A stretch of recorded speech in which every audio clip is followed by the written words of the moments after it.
ఈరోజే నరసింహ జయంతి. ఎంతో పవిత్రమైన విశేషమైన రోజు.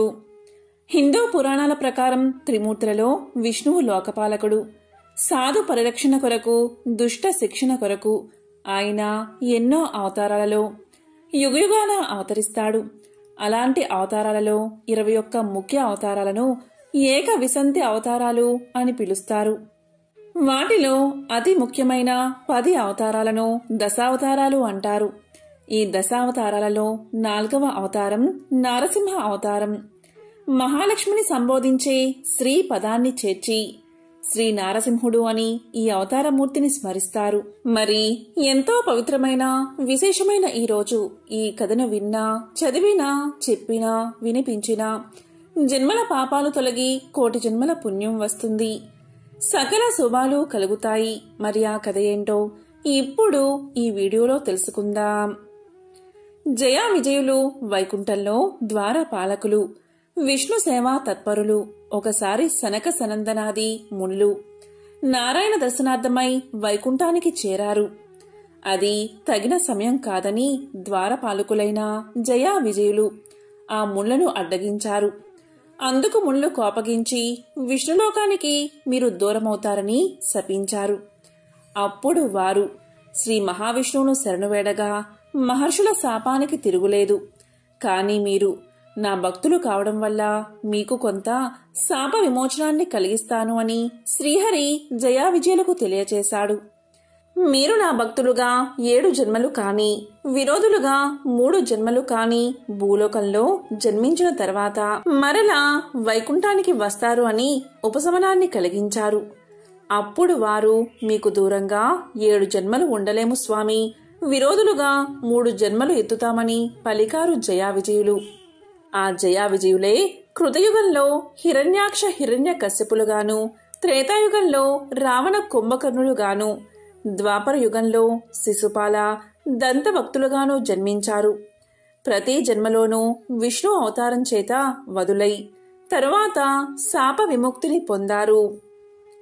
కశ్యప ప్రజాపతి భార్య అయిన దితి గర్భాన హిరణ్యాక్ష హిరణ్య కశ్యపులు అనే మహావీరులు జన్మించారు. హిరణ్యాక్షుడు బలగర్వితుడై దేవతలను యుద్ధంలో ఓడిస్తూ అందరినీ భయభీతులకు గురిచేశాడు.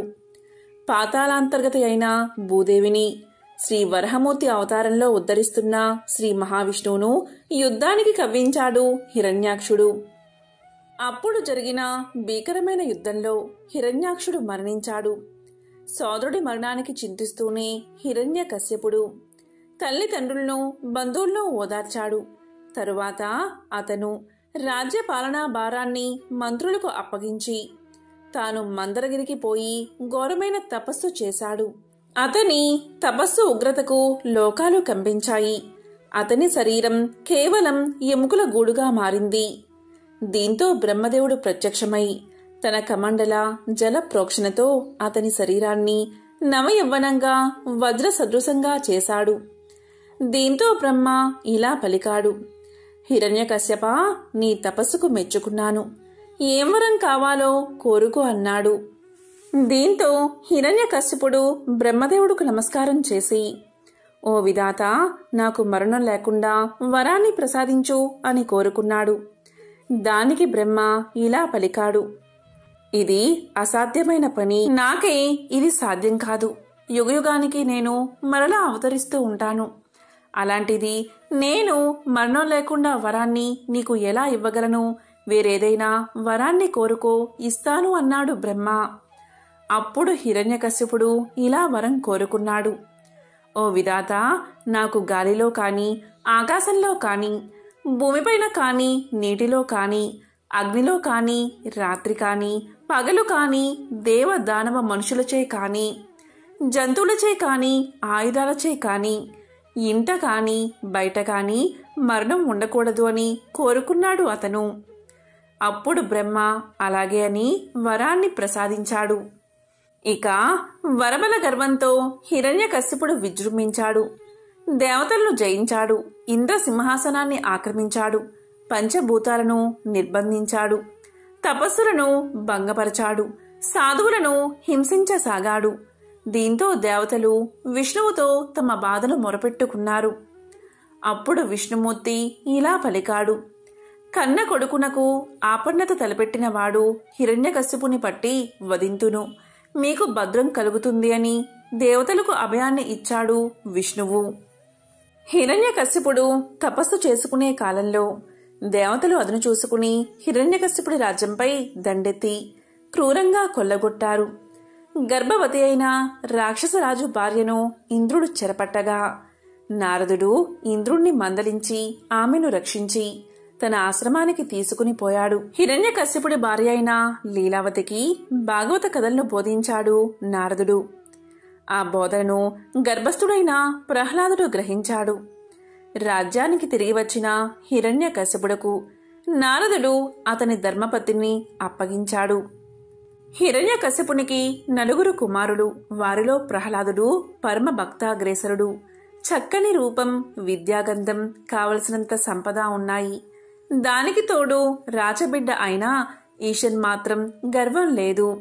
దేవేంద్రుడు సైతం ప్రహ్లాదుడి గుణగణాలను కీర్తించేవాడంటే ఆ బాలుడు ఎంత సంపన్నుడో మనం అర్థం చేసుకోవాలి. హాస్యానికి కూడా అబద్ధమాడని సత్యవ్రత పరాయణుడు. హిరణ్యకశిపుడు తనకు విరోధి అయినా పరమ విరోధి అయిన శ్రీహరి మీద ఎంతో భక్తితో ఉండే తన కుమారుడి మనసు మార్చడానికి తగినది విద్య అని భావించి ఒకరోజు కొడుకును పిలిపించి ఇలా పలికాడు: నాయనా, విద్య వల్ల జ్ఞానం వస్తుంది. మంచి చెడుల వివేకమిచ్చే విద్యను నువ్వు చండామార్కుల వద్ద అభ్యసించాలి అని చండామార్కులను పిలిపించాడు. కొడుకును చండామార్కులకు అప్పగించాడు. కొన్ని రోజులయ్యాక హిరణ్యకశ్యపుడు కుమారుడి విద్య ఎలా ఉందో చూడాలని కుమారుణ్ణి పిలిపించి అడిగాడు హిరణ్యకశ్యపుడు. అప్పుడు ప్రహ్లాదుడు ఇలా పలికాడు: తండ్రి, ఈ దేహదారులందరూ తమ ఇల్లు అనే చీకటి గోపంలో కలా తిరుగుతున్నారే తప్ప సర్వము విష్ణుమయమని భావించడం లేదు అంటూ ఉండగా చండామార్కులవారు నిండా 5 ఏళ్లైనా దాటని బాలుడు మేం చెప్పిన శాస్త్ర విషయాల్లో ఒక్కటి కూడా చెప్పకుండా ఏమేమో చెబుతున్నాడు. మహారాజా, మన్నించండి. ఇక మీద వీణ్ణి దండించి రాజనీతిని బోధిస్తాం. అంతవరకు అనుగ్రహించండి అని ప్రహ్లాదుని వెంటబెట్టుకుని వెళ్లిపోయారు. కొంతకాలానికి రాజనీతి ఉపదేశించి తండ్రి దగ్గరకు తీసుకువచ్చారు. నాయనా, ఇంతకాలం మీ గురువులు ఏ ఏ నీతి శాస్త్రాలు బోధించారో అందులో విశేషమేమిటో చెప్పు అని హిరణ్యకశ్యపుడు అడిగాడు. అప్పుడు ప్రహ్లాదుడు ఇలా పలికాడు: చదివించారు. నన్ను చదివిది తండ్రి అంటూ విష్ణుగాథా సంకీర్తనలో ఉన్న ప్రహ్లాదుడు మాట్లాడుతూ ఉంటే హిరణ్యకశ్యపుని కళ్ళు ఎర్రబడ్డాయి. అప్పుడు చండామార్కులు ఇలా పలికారు: దానవేశ్వరా, మన్నించండి. ఈ తప్పు మాది కదా. మేము కాని మా ఆశ్రమంలో మరెవరూ కాని ఇటువంటివి బోధించలేదు. ఇది ఈ బాలుడికి జన్మతః ప్రాప్తించింది కనుక ప్రతిక్రియ యోచించండి అన్నారు. శరీరంలో ఏ అవయమైనా చెడితే దాన్ని ఖండించి మిగిలిన అవయవాలకు రక్ష చేస్తారు వైద్యులు. అలాగే ఈ కులద్రోహిని సంహరించి మిగిలిన వారికి మేలు చెయ్యాలి అని ఆజ్ఞాపించాడు హిరణ్యకశ్యపుడు. దీంతో క్రూర రాక్షసులు ప్రహ్లాదుణ్ణి మండుటెండలో నిలబెట్టి వాడి శూలాలతో పొడిచారు. ఎంత పొడిచినా ఆ హరిభక్తిని శరీరం కదల్లేదు. రక్తపు చుక్క కారలేదు. చర్మం చిరగలేదు. ప్రహ్లాదుడికి ఏమాత్రం బాధ అనిపించలేదు. హిరణ్యకశ్యపుడు శతవిధాలా ప్రహ్లాదుణ్ణి విష్ణు భక్తి నుండి మరలుద్దామని ప్రయత్నించాడు. ఎన్నిసార్లు ప్రయత్నించినా విఫలమవుతూనే ఉన్నాడు. తండ్రి ప్రయత్నిస్తున్న కొద్దీ ప్రహ్లాదునిలో భక్తి మరింత ఎక్కువ కాసాగింది. ప్రహ్లాదుని మృత్యువు వరకు తీసుకువెళ్లినా అతనిలో ఏ మార్పు లేదు. విష ప్రయోగం చేసినా, ఏనుగులతో తొక్కించినా, లోయలో పడేసినా ఎప్పటికప్పుడు విష్ణుమూర్తి రక్షిస్తూనే ఉండేవాడు. ప్రహ్లాదుడి నారాయణ మంత్రం విన్నంత మాత్రంతో కోపంతో తన కుమారుణ్ణి పరిపరి విధాలా మృత్యు సమీపానికి దండించే నిమిత్తం శిక్షలు వేయసాగాడు హిరణ్యకశ్యపుడు. ఇక విసిగిపోయిన హిరణ్యకశ్యపుడు నీ విష్ణువు ఎక్కడ ఉన్నాడో చెప్పమంటాడు. ఒకసారి హిరణ్యకశ్యపుడు ప్రహ్లాదునితో ఇలా పలికాడు: అసలు నారాయణుడు ఎవరు? ముల్లోకాలో వెతికినా వాడు కనబడలేదు. నీకు నిజంగా తెలిసి ఉంటే చెప్పు అన్నాడు. అప్పుడు ప్రహ్లాదుడు శ్రీహరిని మనసారా స్మరించి ఇందుగలడు అందులేడని సందేహం వలదు అంటూ చెప్పబోయినా ప్రహ్లాదుణ్ణి ఉన్నాడు అంటున్నావే, అయితే ఈ రాతి స్తంభంలో ఉన్నాడా అని హోంకరించాడు తండ్రి.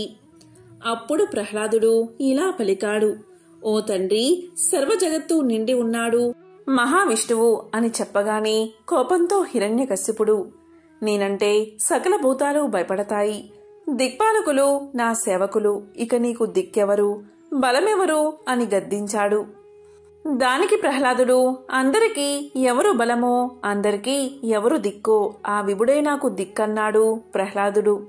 అయితే ఈ స్తంభంలో చూపగలవా చక్రిన్ గిక్రిన్ అని రాజు ప్రశ్నించాడు. బ్రహ్మ నుంచి గడ్డిపోచ వరకు అన్నిటిలో విశ్వాత్ముడై ఉండేవాడు ఈ స్తంభంలో ఎందుకు ఉండడు? స్తంభాంతర్గతుడై ఉంటాడు, ఏ సందేహమూ లేదు. నేడు ప్రత్యక్షంగా కనబడతాడు అన్నాడా పరమ భాగవతుడైన ప్రహ్లాదుడు. సరే చూద్దాం, ఈ స్తంభంలో విష్ణువును చూపకపోతే నీ తల తీయిస్తాను, అప్పుడు హరివచ్చి అడ్డు పడతాడేమో చూస్తాను అని హిరణ్యకశ్యపుడు చేతితో స్తంభంపై చరిచాడు. అప్పుడు బ్రహ్మాండ కటాహం బద్దలయ్యే చటచట పటపటారావాలు ధ్వనించాయి. 10 దిక్కులా నిప్పులు చెదిరాయి. ఆ స్తంభం నుంచి శ్రీ నృసింహదేవుడు ఆవిర్భవించాడు. ఇది నరమూర్తి కాదు, కేవలం హరిమూర్తియూ కాదు, హరిమాయా రచితమై ఉంది అనుకున్నాడు హిరణ్యకశ్యపుడు. అప్పుడు శ్రీ నృసింహదేవుడు భీకరంగా హిరణ్యకశ్యపుని ఒడిసిపట్టి తన ఒడిలో వేసుకుని వజ్రాల వంటి తన నకాలతో అంటే గోలతో చీల్చి చెండాడాడు.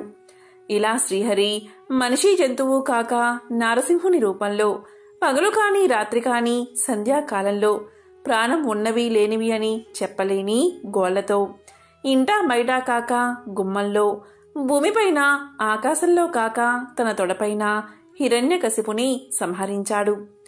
దీంతో బ్రహ్మవరము వ్యర్థం కాలేదు, ప్రహ్లాదుని మాట పొల్లు పోలేదు. ఈ శుభదినాన్ని మనం నృసింహ జయంతిగా జరుపుకుంటున్నాం. ఈ రోజున స్వామివారి శాంతి కొరకు పానకం నివేదించడం ఆనవాయితీగా వస్తుంది. మనం భగవంతుడికి పళ్ళు, పూలు, దక్షిణ తాంబూలాలను భక్తితో సమర్పించుకోవాలి.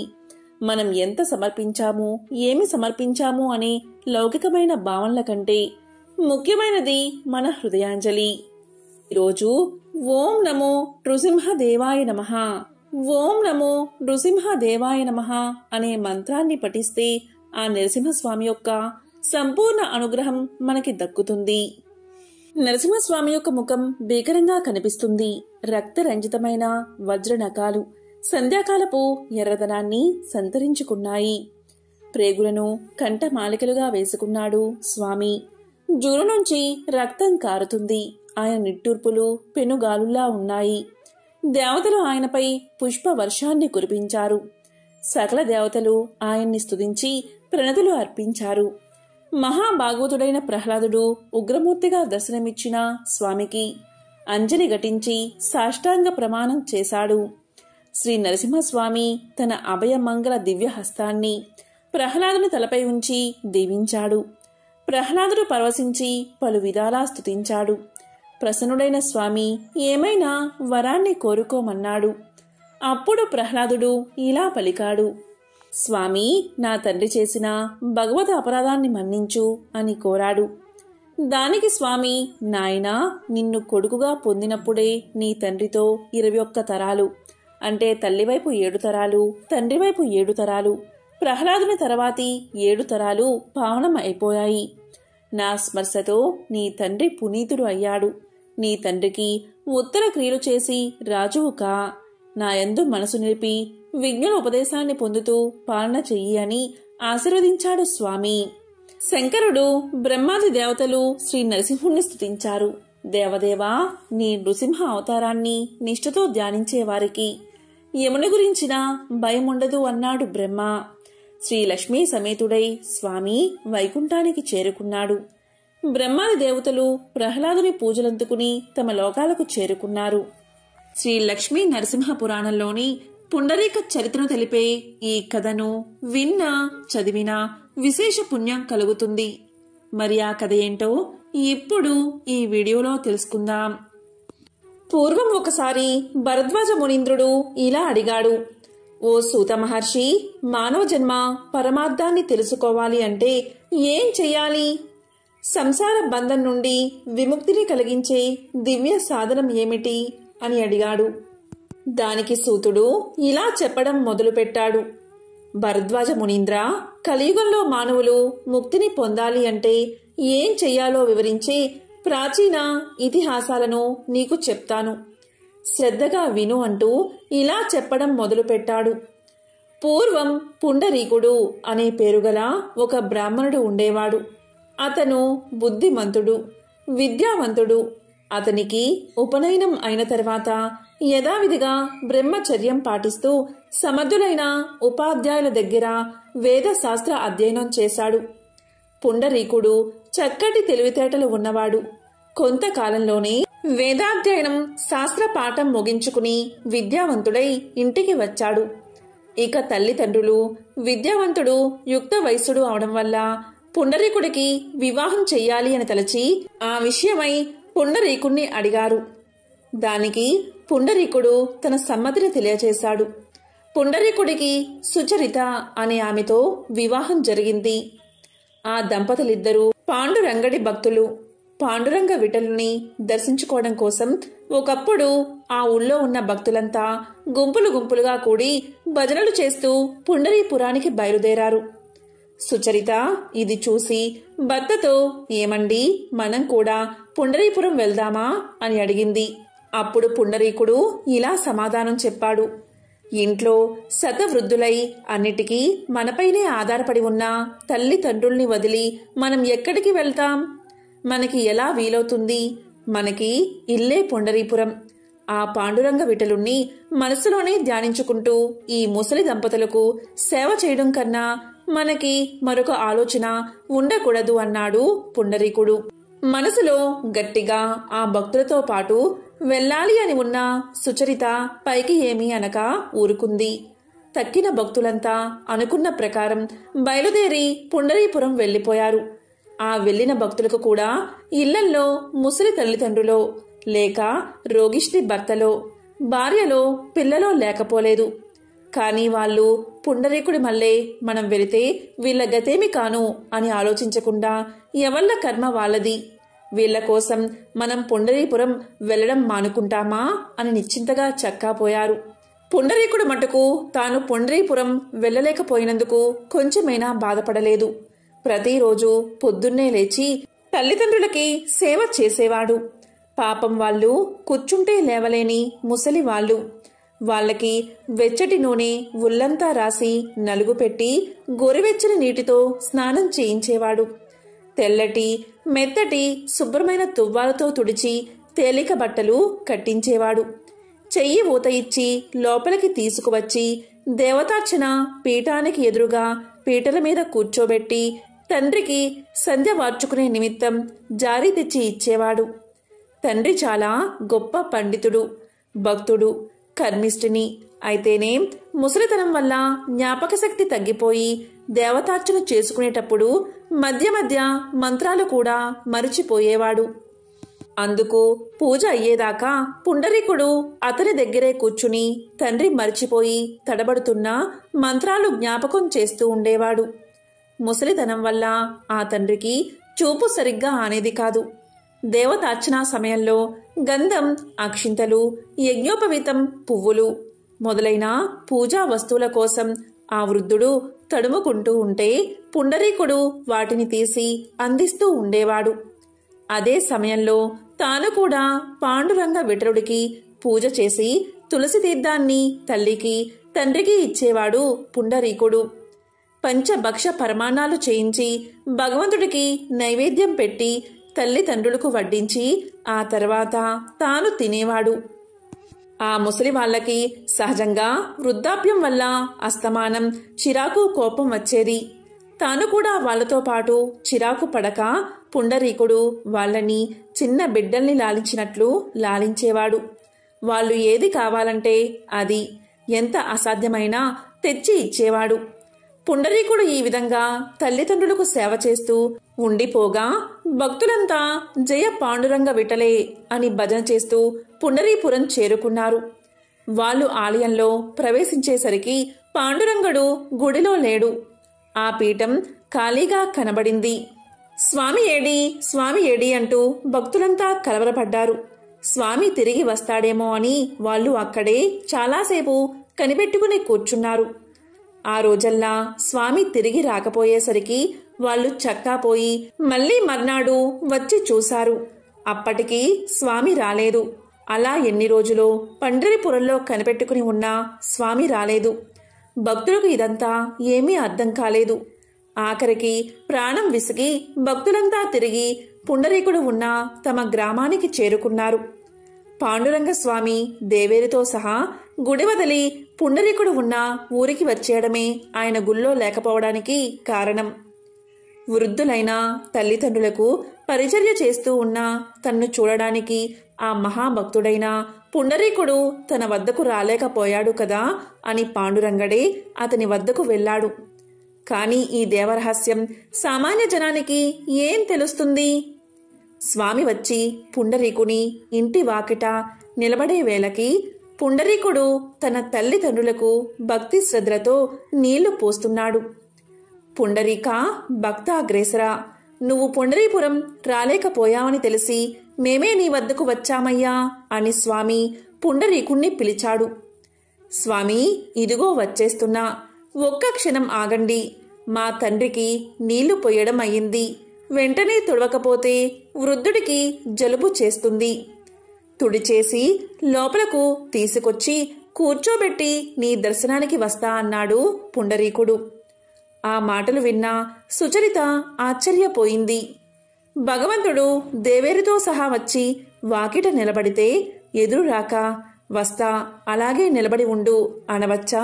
స్వామికేం కోపం వస్తుందో అని ఆమె భయపడిపోయింది. కాని శాంతమూర్తి అయిన స్వామికి కొంచెం కూడా కోపం రాలేదు. వచ్చి వాకిట పడికట్టు మీద నిలబడ్డవాడు అలాగే నిల్చుండిపోయాడు. మరికొంతసేపటికి పుండరీకుడు తల్లిదండ్రుల్ని లోపలికి తీసుకువెళ్లి ఉతికి ఉంచిన బట్టలు కట్టించి దేవతార్చన పీఠానికి ముందు పీటలపై కూర్చోబెట్టి జారి దగ్గర పెట్టి ఒక్క క్షణంలో వస్తానని తల్లిదండ్రుల అనుమతి తీసుకుని అప్పుడు పాండురంగ స్వామికి స్వాగతం ఇవ్వడానికి బయటకు వచ్చాడు. పిలవగానే వెళ్ళక ఇంత ఆలస్యం చేయడం, పైగా పని చూసుకువచ్చే వరకు ఉండమనడం ఎంత పొరపాటు! అందులోనూ కేవలం స్వామితోనా ఇటువంటి జవాబు చెప్పడం? స్వామి కోపంతో భర్తని ఏమంటాడో అని సుచరిత పాండురంగడికేసి చూస్తూ ఉంది. ఏం చిత్రమో! పాండురంగడైనా ఇప్పుడు ఆ పడికట్టు మీద నిలబడి ఉన్నది కాదు, ఎవరో ముసలాయన. ఎవరో ఏమిటి, తన మామగారిలాగే ఉన్నాడు. అప్పుడేగా తన భర్త మామగారిని స్నానం చేయించి లోపలికి తీసుకువెళ్ళింది. అంతవరకు ఆ పడికట్టు మీద స్వామి పక్కన నిలబడి ఉన్న దేవేరి కూడా ఇప్పుడు కనబడదే.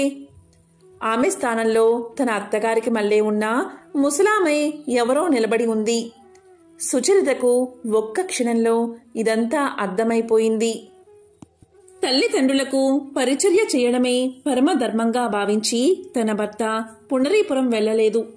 ఆ తల్లిదండ్రులకు పరిచర్య చేయడం మాకు పరిచర్య చేయడం లాంటిదే సుమా అని తనకు తెలపడం కోసం లక్ష్మీనారాయణలు తనకు అత్తామామల రూపంలో కనబడుతున్నారు అని ఆమె తెలుసుకుంది. పుండరీకుడు ఇంతలో లక్ష్మీ సమేతుడైన స్వామికి సాష్టాంగ నమస్కారం చేసి గరుడవాహన జగన్నాథ, పుండరీకాక్ష, పాండురంగ అని అనేక విధాల స్తోత్రం ప్రారంభించాడు. అప్పుడు పాండురంగడు దేవేరి కూడా ఎంతో ఆనందం చెంది శిరస్సు మీద చేతులు ఉంచి పుండరీక భక్తాగ్రేసరా, వృద్ధులైన నీ తల్లిదండ్రులకు నీవు భక్తి తాత్పర్యాలతో చేసిన పూజ పరిచర్య మాకు బాగా నచ్చాయి. ఏం వరం కావాలో కోరుకో అన్నారు. అప్పుడు పుండరీకుడు, స్వామి, నాకు, నా భార్యకు, అలాగే నా తల్లిదండ్రులకు నీ దర్శనం కోసం మేము పుండరీపురం రాలేము. మమ్మల్ని కటాక్షించడానికి ఇంత దూరం వచ్చావు కదా, కాబట్టి ఇక్కడే ఉండిపో. ఇదే నా కోరిక అన్నాడు. ఆ తర్వాత కాలంలో అది పుణ్యక్షేత్రంగా వెలసిల్లింది. ఊళ్ళో ఉన్న భక్తులకి జ్ఞానం కలిగింది. తమర్ని కని పెంచి పెద్దవాళ్ళని చేసి ఆఖరికి ముసలితనం వల్ల మూలపడి తమ మీద ఆధారపడి ఉన్న తల్లిదండ్రులకు పరిచర్య చేయడమే భగవంతుణ్ణి సంతోషపెట్టడమని వాళ్ళంతా తెలుసుకున్నారు. తన విధి నెరవేర్చిన పుండరీకుణ్ణి వెతుక్కుంటూ ఆ దేవుడే వచ్చి భక్తుడి కోరిక నెరవేర్చాడు. కొంతకాలానికి పుండరీకుడు ఏకాంత ప్రదేశంలో కూర్చుని మానవ జీవితాన్ని విమర్శించుకున్నాడు. అతనికి సంసారం ఒక ముళ్ళ పొదలా అనిపించింది. తల్లిదండ్రులను, అన్నదమ్ములను, మిత్రులను, భార్యను అందరినీ వదిలిపెట్టి ఇల్లు వదిలి దేశ సంచారం చేస్తూ వెళ్లిపోయాడు. దొరికిన కాయలు తింటూ ఆకలి తీర్చుకుంటూ ఉన్నాడు. సంసారం నీటి బుడగ వంటిది. ఈ జీవితాన్ని ఎవరూ నమ్మకూడదు. క్షణక్షణానికి మారిపోయే శరీర స్థితిని నమ్ముకుని బతకడం అర్థం లేనటువంటిది. శరీర అందం శాశ్వతం కాదు అని పురాణాలు చెప్పిన ప్రకారం ఈ భూమి మీద ఉన్న తీర్థాలు సేవించాలని నిర్ణయించుకున్నాడు. గంగా, యమున, గోదావరి మొదలైన నదుల్లో మునిగి క్షేత్రాలలో నివసించి ఆయా దేవతలను దర్శించి సాత్విక ఆహారం తింటూ తిరుగుతూ శాలిగ్రామము అనే పుణ్యక్షేత్రానికి చేరాడు. అక్కడ భక్తులను, పుణ్య జలాలను చూసి ఎంతో ఆనందపడి ఇదే నా నివాసానికి అనువైన స్థలమని అక్కడ బస ఏర్పాటు చేసుకున్నాడు. గురువుల వల్ల తెలుసుకున్న ప్రాణాయామం మొదలైన యోగా శాస్త్రాన్ని ఆచరణలో పెట్టి తీర్థస్నానం, భగవద్ధ్యానం సకాలానికి చేస్తూ చాలా కాలం గడిపాడు. అలా ఉండగా ఒకరోజు నారద మహర్షి అక్కడికి వీచేశాడు. పుండరీకుడు నారదుడి దివ్య రూపాన్ని చూసి ఆశ్చర్యంతో స్వాగతం చెప్పి తన పర్ణశాలకు తీసుకువెళ్లాడు. ఆనందంతో ఆసనంపై కూర్చోబెట్టి మౌనంగా పుండరీకుడు నారదుణ్ణి చూస్తున్నాడు. మహాత్మా, మీరు ఎవరు? నన్ను తరింప చేయడానికి ఈ రూపంలో వచ్చిన శ్రీమన్నారాయణుడు అనుకుంటున్నాను అని పలకగానే నారదుడు ఇలా అన్నాడు. నన్నందరూ నారదుడు అంటారు. నేను నిన్ను చూద్దామని ఇక్కడికి వచ్చాను. భక్తి శ్రద్ధలు కల భక్తుణ్ణి చూస్తే పుణ్యం వస్తుందని సాక్షాత్తు భగవంతుడే అన్నాడని చిరునవ్వుతో సమాధానం చెప్పాడు నారదుడు. నారదుడి మాటలు వినగానే పుండరీకుడు లేచి 2 చేతులు జోడించి నమస్కారం చేసి, నా జన్మ సార్థకమైంది. మీ దర్శనం దైవ దర్శనమే. నాకు ఉన్న సందేహాన్ని తీర్చండి అని అన్నాడు. పరమార్థ సాధనకు ప్రధానమైన సాధనమేదో, మానవ జన్మకు సంసార బంధ విముక్తికి చెయ్యవలసిన కార్యమేంటో తెలిపి నన్ను ధన్యుణ్ణి చెయ్యండి అని కోరాడు. అప్పుడు నారదుడు ఇలా చెప్పడం మొదలుపెట్టాడు. పుండరీక, శాస్త్రాలు అని చెప్పిన కర్మలు చాలానే ఉన్నాయి. అలాగే ధర్మ మార్గాలు కూడా ఉన్నాయి. ఒక్కొక్కరు ఒక్కొక్క విధంగా చెప్పిన మతము ఉంది. అదంతా అలా ఉండని, వాటన్నిటి గురించి నా తండ్రి చెప్పిన పరమ రహస్యమైన ఆధ్యాత్మిక విషయం, సంసార బంధం నుండి విడుదల కలిగించేది అయిన విషయాన్ని నీకు చెప్తాను. పుండరీక, నారాయణుడే పరబ్రహ్మ, పరతత్వం, పరంజ్యోతి, సర్వజీవుల ఆత్మ, పరమాత్మ నారాయణుడే.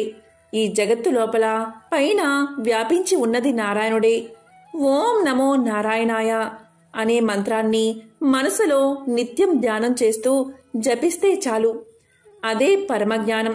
అంతకంటే పరమార్థాన్ని తెలిపేది ఏదీ లేదు అని చెప్పి నారదుడు వెళ్ళిపోయాడు. అప్పట్నుంచి పుండరీకుడు ఓం నమో నారాయణాయ అనే మంత్రాన్ని సాధనంగా భావించి జపిస్తూ ఉండేవాడు. ఈ విధంగా శాలిగ్రామ క్షేత్రంలో చిరకాలం తపస్సు చేశాడు. అతని భక్తికి మెచ్చి శ్రీ మహావిష్ణువు వెంటనే ప్రత్యక్షమయ్యాడు. ఇక మహావిష్ణువును చూసి ఎంతో సంతోషంతో సాష్టాంగ నమస్కారం చేసి లేచి చేతులు జోడించి ప్రార్థించాడు పుండరీకుడు. అప్పుడు శ్రీహరి, పుండరీక, నీకు కావలసిన వరమేమిటో కోరుకో అన్నాడు. దానికి పుండరీకుడు, ప్రభు, ఏం కోరాలో నాకు తెలియదు. నువ్వేమిచ్చినా నాకు సంతోషమే అన్నాడు. అప్పుడు శ్రీహరి చిరునవ్వు నవ్వి, సరే ఇలారా, ఈ గరుడ వాహనంపై నా వెనుక కూర్చో, నాతో వైకుంఠానికి రా, నా రూపం ధరించి నిత్యము నా వెనకాలే ఉండు అని చెయ్యి పట్టుకుని వాహనం మీద తీసుకున్నాడు. ఆ సమయంలో దేవ దుందుబులు మోగాయి. దేవతలు జయ జయ శబ్దంతో పుష్పవర్షం కురిపించారు. ఆ విధంగా పుండరీకుడు శ్రీహరితో కలిసి వైకుంఠానికి చేరుకున్నాడు అని సూతుడు భరద్వాజ మునికి తెలియచేశాడు. కాబట్టి భరద్వాజ శ్రీ మహావిష్ణువుని కీర్తించడం వల్ల కలియుగంలో మానవులకు ముక్తి లభిస్తుంది. ఇదే మోక్షప్రదం, బ్రతికి ఉన్నంతకాలం సుఖాన్ని కలిగిస్తుంది అని సూతుడు చెప్పాడు.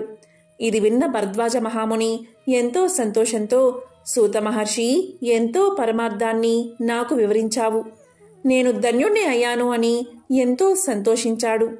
మన పురాణాల ప్రకారం నరసింహుణ్ణి పూజిస్తే ఆపదలన్నీ నశిస్తాయట. ఎంతటి ఆపదలో ఉన్నవారైనా నియమనిష్టలతో ఆ స్వామిని కొలిస్తే ఆపదల నుంచి గట్టెక్కుతారని ప్రతీతి. నరసింహ కరావలంబం చదివి శరణ వేడితే కష్టాలు మన దరికి చేరవు. అలాగే రుణ విమోచన నారసింహ స్తోత్రం చదివితే అప్పుల బాధలు సమసిపోతాయి కూడా. మన తెలుగు రాష్ట్రాలలోని నారసింహ క్షేత్రాలలో అంటే యాదగిరిగుట్ట, కదిరి, మంగళగిరి, వేదాద్రి, సింహాచలం మొదలైనవి ఎంతో ప్రాముఖ్యతని సంతరించుకున్నాయి. నృసింహ జయంతి రోజు వేదాద్రిలోనూ మంగళగిరిలోనూ కళ్యాణం జరిపిస్తారు. ఈ రోజు పానకం, వడపప్పు దేవుడికి నైవేద్యంగా పెడతారు చాలామంది. శ్రీరామనవమికి, నృసింహ జయంతికి పానకం నైవేద్యం పెట్టి భక్తులకు పంచిపెట్టడంలో కూడా ఒక రహస్యముంది. ఇవి ఎండాకాలంలో రావడం వల్ల ఈ కాలంలో బెల్లం, యాలకులు, మిరియాలు వేసిన పానకం తాగడం వల్ల ఒంట్లో వేడి తగ్గుతుంది. అలాగే వడపప్పు అంటే పెసరపప్పు తిన్నా కూడా చలవ చేస్తుంది. మన పెద్దవాళ్ళు ఏది చెప్పినా మన కోసమే అనడానికి మరో నిదర్శనమే ఈ ఆచారాలు. నృసింహ జయంతి నాడు ఎంతో మంది భక్తులు ఉపవాసం ఉంటారు. ఈరోజు ఆ నారసింహుణ్ణి స్మరించి మాతా నృసింహ, పితా నృసింహ, భ్రాతా నృసింహ, సఖా నృసింహ, విద్యా నృసింహ, ద్రవిణం నృసింహ, స్వామి నృసింహ, సకలం నృసింహ అని ఎవరైతే స్వామిని తలుచుకుని మనసారా పూజిస్తారో వారికి జీవితంలో కష్టాలు అనేవి దగ్గరికి కూడా రావు. నృసింహ ఉపాసన చేస్తే అది ఒక రక్షణ కవచంలా మన్ని నిత్యం కాపాడుతూ ఉంటుంది. ఉగ్రవీరం మహావిష్ణుం జ్వలంతం సర్వతోముఖం నృసింహం భీషణం భద్రం మృత్యుం నమామ్యహం అనే నారసింహ స్తోత్రాన్ని చదువుకుంటే ఎలాంటి ఆపదలైనా తొలగిపోతాయట. ఈ నరసింహ జయంతి రోజు ఇంట్లో ఆ మూర్తిని ఆరాధిస్తే విశేషమైన అనుగ్రహం లభిస్తుంది. ఒకవేళ స్వామి రూపు లేకపోయినా విష్ణుమూర్తినైనా ఈ రోజు పూజించాలి. కాబట్టి ఎంతో పవిత్రమైన విశేషమైన ఈ రోజు ఈ కథలను విన్నా, చదివినా, చెప్పినా, వినిపించినా జన్మల పాపాలు తొలగి కోటి జన్మల పుణ్యం వస్తుంది. సకల శుభాలు కలుగుతాయి. శ్రీ లక్ష్మీనారాయణల అనుగ్రహం మీకు కలుగుతుంది. ఓం నరసింహస్వామినే నమః. ఓం నమః శివాయ. ఓం నమో నారాయణాయ. నరసింహ జయంతి రోజున స్వామివారిని కొలుచుకునే అవకాశం లేకపోయినా ఓం నమో నారసింహాయ, ఓం నమో నారసింహాయ అనే మంత్రాన్ని 108 సార్లు జపిస్తే స్వామివారి కటాక్షం తప్పకుండా మీకు కలుగుతుంది. నారసింహాయ విద్మహే వజ్రనకాయ ధీమహి తన్నో సింహ ప్రచోదయాత్. నారసింహాయ విద్మహే వజ్రనకాయ ధీమహి తన్నో సింహ ప్రచోదయాత్ అంటూ నరసింహ గాయత్రిని జపిస్తూ ఉన్న ఎటువంటి అనారోగ్యం, ఆపదల నుంచైనా విముక్తి లభిస్తుందట. ఉగ్రవీరం మహావిష్ణుం జ్వలంతం సర్వతోముఖం నృసింహం భీషణం భద్రం మృత్యుం నమామ్యహం. ఉగ్రవీరం మహావిష్ణుం జ్వలంతం సర్వతోముఖం నృసింహం భీషణం భద్రం మృత్యుం నమామ్యహం అనే మంత్రాన్ని పఠిస్తే మృత్యువు సైతం ఆమడ దూరంలో నిలిచిపోతుందట.